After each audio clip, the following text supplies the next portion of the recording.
Welcome back to the Deep Dive. Today, we are opening a stack of letters that transport us to a place that sounds, well, at first glance, it sounds like an absolute confection. A sugar crash waiting to happen. It really does. We're going to a town called Summerside, to a house called Windy Willows, which is on a street called Spooks Lane. It sounds like the setting for a nursery rhyme, doesn't it? It sounds absolutely delicious. It sounds like a dream. But if you actually read the documents we have today, specifically the records of one Anne Shirley during her tenure as a high school principal, you realize that Windy Willows isn't a fairy tale cottage. No. It's a bunker. And Summerside isn't a paradise. It is a battlefield. That is the perfect way to frame it. We're looking at the source material for Anne of Windy Poplars, or Anne of Windy Willows, depending on which edition or region you're reading from. Right. But the mission today isn't just to recap a cozy story. We're looking at a fascinating a sociological study of small-town warfare. Warfare is a strong word, but I think it applies here. We're dealing with a very specific 3-year period in Anne's life. She's not the little orphan girl at Green Gables anymore. Not at all. She's an adult. She has her BA from Redmond. She has a diamond ring from Gilbert Blythe locked away in her trunk. She's a professional woman stepping into a leadership position. Exactly. And she walks into a town that is completely dominated by a single, sprawling, aristocratic clan, the Pringles. The Pringles. So this isn't just a story about teaching. It's a case study on how an outsider survives a coordinated campaign of sabotage by the local elite. And what's so unique here is the format.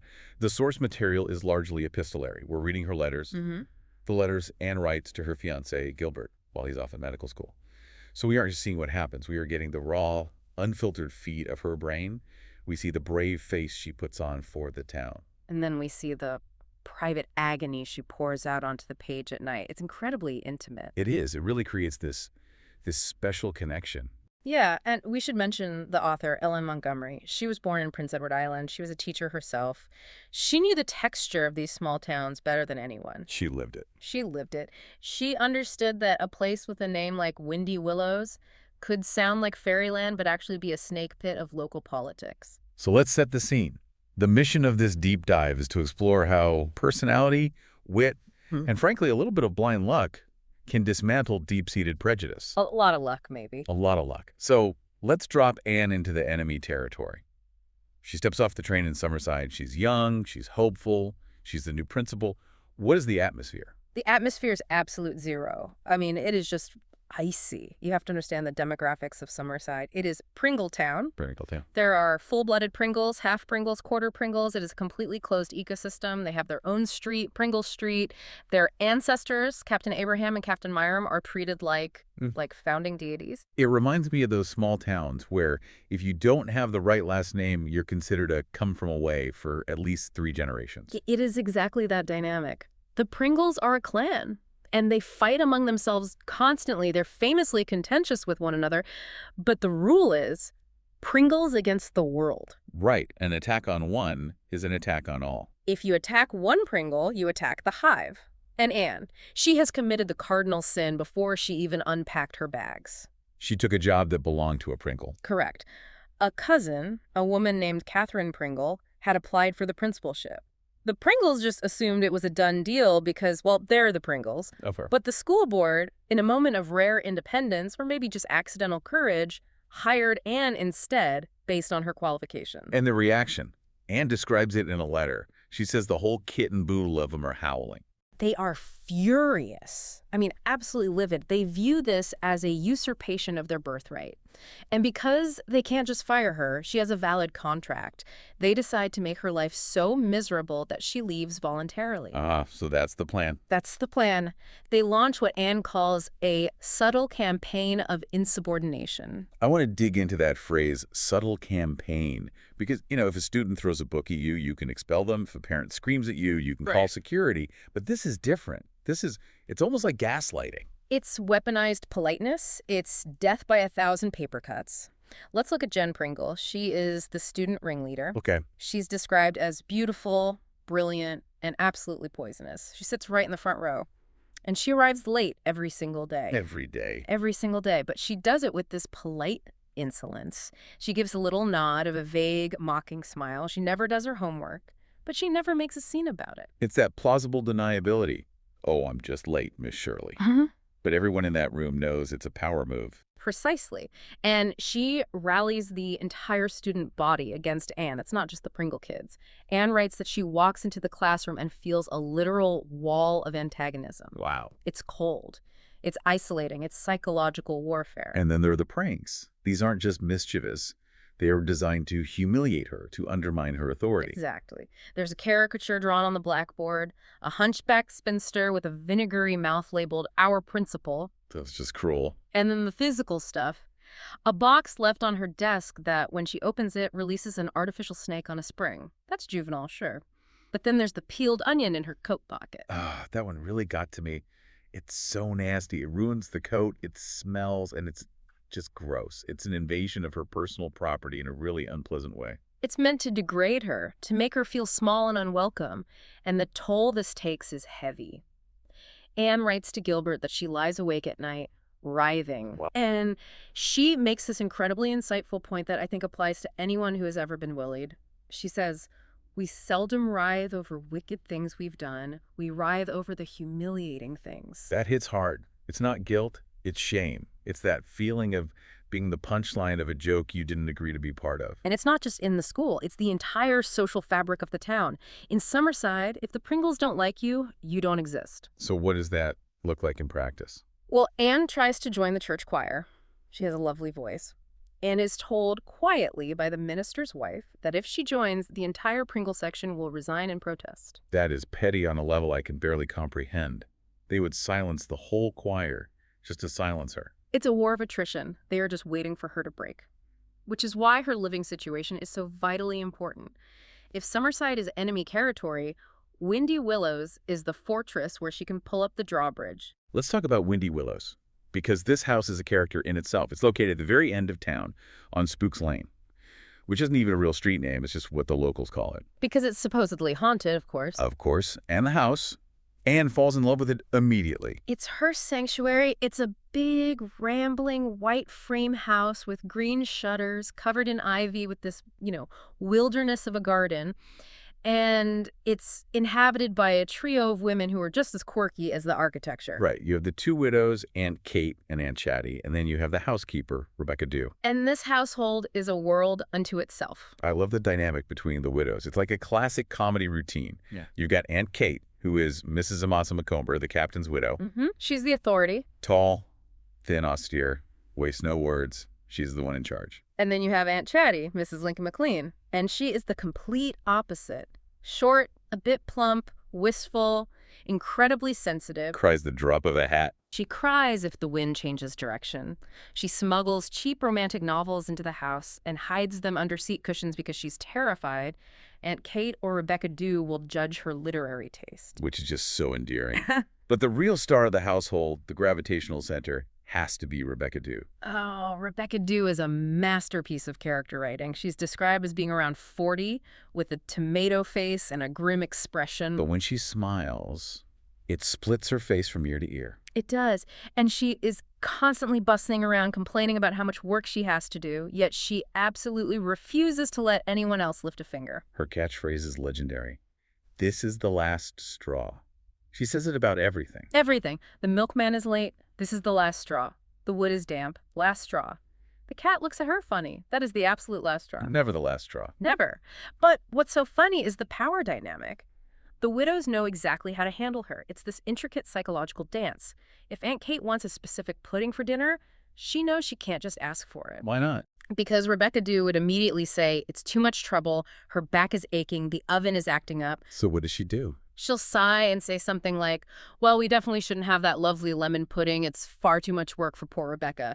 And Rebecca immediately bristles and says, I will make that pudding if it kills me, and marches off to the kitchen. It's reverse psychology weaponized for baked goods. It's brilliant. And then there is the cat war, the household cat, Dusty Miller. Rebecca Dew claims to hate this cat. She calls him that cat with capital letters in her voice. She complains about his shedding, his appetite. She complains that he eats more liver than a human, but secretly. Secretly, she's sneaking him the best cuts and defending him in alley fights against the neighbor's cat. It's such a human contradiction. She needs something to complain about, but she also needs something to nurture. And amidst all this domestic comedy, Anne has the tower room. Her space. This is her space. She has to climb 3 little steps to get into her high, canopied bed. It's where she writes her letters to Gilbert. It's where she escapes the toxic atmosphere of the Pringles. There is one detail about Windy Willows that I found hilarious and strangely symbolic, which we need to flag because it matters later. The front door. Ah, yes. The front door that sticks. It hasn't been opened since Aunt Kate's husband's funeral years and years ago. It's practically painted shut. Everyone uses the side door. It's a point of pride for Rebecca Dew, almost. She considers the front door a personal enemy that she has conquered through neglect. It becomes a running gag. But keep a pin in that, because the sticking door actually plays a pivotal role in the climax of the Pringle War. It absolutely does. So we have the setting, and we have the conflict. Anne is 3 months into her term, and things are going badly. The Pringles are winning. She admits in her letters she is actually thinking about resigning. She feels defeated. She's at her breaking point. And then the tide turns. And it doesn't turn because of her teaching ability or her kindness or her wit. It turns because of an old diary. This is one of the most satisfying turnabouts in literature. It is essentially accidental blackmail. Pure, beautiful, accidental blackmail. Walk us through this. Anne is looking for historical documents for a friend, right? She's not looking for dirt. No, not at all. She's rooting through an old sea chest belonging to a deceased sailor named Andy Bryce. And inside, she finds his logbook. Now, Andy Bryce sailed with the Pringle ancestors, Captain Abraham Pringle, whom the whole clan worships, and his brother, Captain Myram Pringle. So she thinks, oh, this will be interesting. Exactly. She's flipping through, and she finds a specific entry about Captain Myram. And it's a bombshell. It is a bombshell of epic proportions. The entry details a time when Captain Myram's ship burned down, and the crew was adrift in lifeboats. They ran out of food, they were starving. And the diary says, quite bluntly, that to survive, they ate up Jonas Selkirk. They ate him. They ate Jonas Selkirk. I mean, look, survival situations are one thing. History is full of tragic, horrible stories like that. But the way it's phrased in the diary... It gets worse. That's the thing. It gets so much worse. The logbook notes that Captain Myram, the sainted hero of the Pringle clan, thought the whole thing was a good joke. A good joke. He was laughing about it afterwards. He found it amusing. So cannibalism in the royal family tree, combined with a distinct lack of remorse, that is quite the skeleton in the closet. It's the ultimate scandal. But here is the crucial nuance. Anne doesn't realize it's a weapon. She reads it, thinks it's just a crusty old sailor's call tale, or, maybe she assumes the family already knows this story. She doesn't process the implications. No. So she sends the diary to the matriarchs of the Pringle clan, Miss Sarah and Miss Ellen at Maplehurst, simply because she thinks they'd like to read about their father, Captain Abraham. She sends it innocently. Yep. She wraps up the evidence of their ancestors' cannibalism and sends it as a nice little Tuesday afternoon gift. According to her letters, yes. She genuinely thinks they'll enjoy the history. She writes a polite little note saying, "Thought you might enjoy this." Oh, that's priceless. But the Pringles. Yeah. They receive this diary. They read that their uncle was a cannibal who thought eating a crewmate was a joke, and they assume Anne is holding a nuclear warhead to their heads. They interpret "thought you might enjoy this" as, "I know your secret, and if you don't call off your dogs, I'm publishing this in the Summerside Gazette." Exactly. They assume she is a Machiavellian mastermind. So the 2 old ladies, the queens of the Pringles, march over to Windy Willows to surrender. And this is where the door comes in. This is where the door comes in. They are so rattled, so desperate to capitulate. They forget all social decorum and try to come in the front door. The one that sticks. The one that is painted shut. Rebecca Dew has to practically tear the door down with a crowbar to let them in. The paint shatters. The door flies open with a groan. And in march the Pringles to offer their unconditional surrender. And they tell Anne, what? "We'll be good now." Pretty much. They tell her that if she keeps the family secret, they will call off the war. They will ensure she is treated with respect. And Anne, being Anne, is probably confused at first, but she's smart enough to realize something has shifted. She accepts the peace treaty without fully knowing why they are surrendering. And just like that, the war is over. Overnight. It's instantaneous. The very next day, Jen Pringle is apologizing in class, homework is being done, Anne is invited to every dinner party. She becomes the elite of the town. It's deeply ironic, isn't it? She spends months trying to win them over with competence and kindness, and it achieves nothing. But then she accidentally stumbles on their deepest shame. She wins not by being good, but because the Pringles' pride was so fragile that a 70-year-old story about cannibalism brought their entire dynasty to its knees. It perfectly illustrates the fragility of that kind of small-town aristocracy. Their power relied entirely on their image of perfection. Once Anne held the key to shattering that image, even accidentally, she became the most powerful person in Summerside. It's a cynical lesson, but a very, very funny one. So the Pringle War is won. But while all this high drama and dark comedy is going on, there is a much quieter, much more heartbreaking story unfolding right next door to Windy Willows. Yes. The story of little Elizabeth. This is the emotional core of the deep dive for me. The Pringle stuff is a comedy of manners. The Elizabeth story is a gothic tragedy. Little Elizabeth lives at the Evergreens, that big, gloomy, imposing house next door.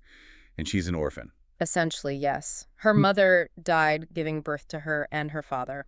What the story the town tells is that he couldn't bear the sight of her because he blamed her for her mother's death. So he left for Paris and hasn't seen her since she was a baby. So she's being raised by her great-grandmother, Mrs. Campbell, and the housekeeper, who is just referred to as the woman. And the woman, her name is Martha Monkman, is a terror. These two old women don't beat Elizabeth physically, but they are, in Anne's words, hushing her to death. They are strict, unloving, and incredibly repressive. What does that look like day to day for Elizabeth? She isn't allowed to play, she isn't allowed to have friends, she isn't allowed to make noise or get her clothes dirty. Her life is a series of don'ts. Elizabeth is such a vivid character because she has this incredible coping mechanism. She lives in tomorrow. Yes. The reality of today is too painful, too bleak, so she projects everything good into tomorrow. It's her fantasy world. She tells Anne things like, "In tomorrow, my father's coming for me." In tomorrow, I have a silk dress. In tomorrow, I am happy. She even changes her name based on her mood. Sometimes she's Betty, sometimes Elsie, but in her dreams, when she's with her father, she is Elizabeth. And she and Anne develop this secret friendship. Anne hears her crying in the garden one day and just reaches out. She becomes the mother figure Elizabeth is starved for. They have these twilight trysts at the garden gate because Elizabeth isn't really allowed to socialize. Anne brings her cookies and milk, but really she brings her love, she brings her validation. She validates Elizabeth's imagination. That feels key. It is. They map out fairyland together in the tower room with an old atlas. Anne gives names to all the places Elizabeth has only dreamed of. There's that one scene that just breaks your heart. Elizabeth comes to the gate crying because the woman made her scrub her face. This is just brutal. Anne had kissed her goodnight on the cheek, and Elizabeth went inside, touching her cheek, so happy to have that little bit of affection. Right. The housekeeper, Martha, asked what she was doing. And when Elizabeth admitted a lady kissed her, the housekeeper took her to the kitchen sink and scrubbed the kiss off with harsh soap and a rough cloth. That level of cruelty, trying to physically erase a sign of affection, is chilling. It's almost pathological. It is, but Anne's response is perfect. She doesn't get angry, she gets strategic. She promises to kiss her every single night. She says, let her wash it off, I have plenty more. The supply is infinite. It's resilience. Anne teaches her that love is renewable. You can't scrub it away permanently. And by mapping out fairyland together, Anne gives Elizabeth a place to exist where she isn't just a nuisance or a burden. She validates the child's soul. And it shows that Anne hasn't lost that imagination she had as a child at Green Gables. She's an adult professional now. She's fighting these political battles with the Pringles. But she can still crouch on the floor and map out fairyland with a lonely 8-year-old. That duality is what makes her Anne. Now, speaking of Anne being an adult professional, she turns into quite the social engineer in Summerside, doesn't she? She's not just teaching history. She's fixing marriages and liberating households. She becomes a catalyst. She can't help herself. She has to meddle. But she meddles for good. Let's look at the Cyrus Taylor incident. This is pure comedy. Cyrus Taylor, the man who has sulky fits. Right. Cyrus is a man who terrorizes his family not with violence, but with silence. If he gets annoyed about something, he just stops speaking. For how long? He will go weeks without saying a single word to his wife or his daughters, Trix and Esme. It creates this unbearable tension in the house. And the crisis comes when his daughter Esme's suitor, a Dr. Lennox Carter, is coming to dinner. And Cyrus is in the middle of a massive sulk because he couldn't find his flannel nightshirt the night before. That is the trigger. A nightshirt. A nightshirt. So he decides he's going to ruin this crucial dinner by sitting there in stone-cold silence. The family is panicked because Dr. Carter is this fastidious, proper academic who might not want to marry into a weird family. So what does Anne do? She doesn't plead with him. No, she goes nuclear. It's brilliant. She waits for a lull in the conversation, leans over to Dr. Carter, and casually says in a very sympathetic voice, "Perhaps you'd be surprised to hear that poor Mr. Taylor went deaf very suddenly last week." She implies he's deaf. That is so bold. It's a stroke of genius, because it perfectly explains his silence in a way that generates sympathy instead of discomfort. But then the kid's tricks and his son, Pringle Taylor, they catch on instantly. See, they're open. They realize this is their one chance. They start shouting hypothetical questions at Dr. Carter, describing their father's worst behaviors as if he can't hear them. They ask things like, what would you think of a man who bites his wife? And what about a man who pastures his cows in graveyards to save money? They air every single grievance they have loudly right in front of him. And Dr. Carter's horrified, but he thinks he's discussing a hypothetical case study or a medical condition, so he just answers seriously. That's this incredible escalating farce. And the climax, what finally breaks him. Someone mentions a man who crochets, and that's the bridge too far. That's the one thing he can't stand being accused of. Cyrus explodes. He slams his fist on the table and roars, "I don't crochet, woman." He breaks the silence to defend his masculinity. Exactly. The tension just shatters. He looks around, realizes how completely ridiculous he's being, and he actually laughs. The engagement is saved. Anne realized that the only way to break the sulk was to make the sulk more painful than speaking. She shamed him into behaving by letting his own children roast him. It's masterful. Then there's Pauline Gibson. This one felt less funny and more tragic to me. It's much more poignant. Pauline is 45 years old, but she's treated like a 12-year-old child by her 80-year-old mother, Mrs. Gibson. Mrs. Gibson is the archetype of the hypochondriac tyrant. Oh, she's a monster. She sits in a wheelchair, though Anne notes she can walk perfectly well when she wants to, and she just guilt trips Pauline into servitude. And Pauline wants to go to her cousin's silver wedding anniversary. A simple request. But Mrs. Gibson says, "Go if you must, Pauline, but I'll probably be dead when you return." The ultimate guilt trip. So Anne steps in. How does she manage this one? She uses the weapon of public opinion.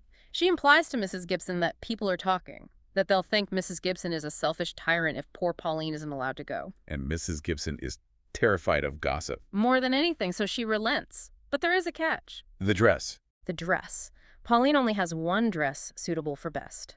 A gloomy, hideous black taffeta that makes her look like she's going to a funeral. And you can't wear mourning clothes to a silver wedding. So Anne smuggles in a contraband dress. She does. She smuggles her own beautiful silver gray poplin dress out of Windy Willows in a box. Pauline leaves the house in the black dress, changes into the gray one on the train. And has a magical, youthful day. She feels beautiful for the first time in years, and then she changes back into her black shroud before coming home. It's a Cinderella moment. A really bittersweet one. It is, and critics might say, well, Anne didn't solve the root problem. Mrs. Gibson is still a tyrant, and that's true. But Anne gave Pauline a memory. She gave her one day of being a person, and sometimes that's enough to keep you going in a bleak situation. And finally, in her matchmaking capacity, we have the slapstick farce of Nora Nelson. The old maid of the Nelson family. She's 28, which in that era and setting was considered on the shelf. So sad. It is. And she's bitter, she's prickly, and she's secretly in love with Jim Wilcox, but they've quarreled and haven't spoken in months. And Anne intervenes with a literal beacon. A light in the attic. Apparently, years ago, Nora used to signal Jim, who lived across the harbor, with a lamp in the attic window. On the night of Nora's sister's wedding, Anne, on a total impulse, and maybe a bit of meddling, puts a lamp in the window. And Jim sees it across the water. He sees it, thinks Nora is calling for him after all this time, and he rows across the harbor. He climbs up the trellis and tumbles into the attic window, but he gets caught. Oh, no. The whole family thinks he's a burglar. Enter Aunt Mouser. Aunt Mouser, another fantastic comedic character who is always predicting doom and gloom. She leads the charge upstairs with a fire poker. They burst into the attic. It's total chaos. Nora has run into a door in the confusion and has a nosebleed. Jim is holding a handkerchief to her face. Everyone is in their night clothes. It's a disaster. It's a complete farce. It is, but it forces the issue. They are compromised, in a sense. In the heat of the argument, with the poker waving around, Jim yells that he's always wanted to marry her, and Nora yells back that she wants to marry him. They get engaged on the spot over a bloody handkerchief. It's ridiculous and romantic all at once. Anne sets the stage, literally lighting the lamp. but she forces the characters to play out the scene themselves. It's influence without authority again. She nudges fate. Exactly. It seems like Anne is constantly fixing everyone else's lives. But she has her own professional battles, too. We talked about the Pringles at length, but there were other challenges inside the school itself. There was the vice principal, Catherine Brooke. And this is a much more subtle, more complex relationship. Catherine is bitter, sarcastic, she dresses badly, and she actively dislikes Anne for being young, pretty, and popular. She is the anti-Anne. And Anne tries so hard to befriend her, but Catherine just shuts her down at every turn. She does. She's incredibly cutting, but Anne persists. She senses a deep, profound loneliness under Catherine's prickly exterior. She refuses to let Catherine be an enemy. So what's the turning point there? There isn't one big dramatic moment like with the Pringles. It's a slow burn. Anne just keeps being kind. She keeps reaching out. Eventually, she invites Catherine to Green Gables for a holiday, and that unconditional kindness finally breaks down the walls. It's a slower victory than the Pringle War, but in some ways a more meaningful one. And she also champions the underdog students, doesn't she? Like Sophie Sinclair. Oh, the play, yes. Yeah. The dramatic club decides to put on Mary, Queen of Scots. And of course, Jen Pringle is cast as the star, Mary. Of course. But on opening night, Jen fakes a sore throat to ruin the play one last act of sabotage, even after the truce.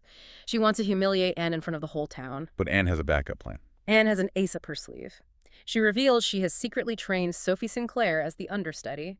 Sophie is a poor, hardworking, shy girl who never gets the spotlight. And Sophie kills it. She's a sensation. She becomes a star. It's a classic, a star is born moment.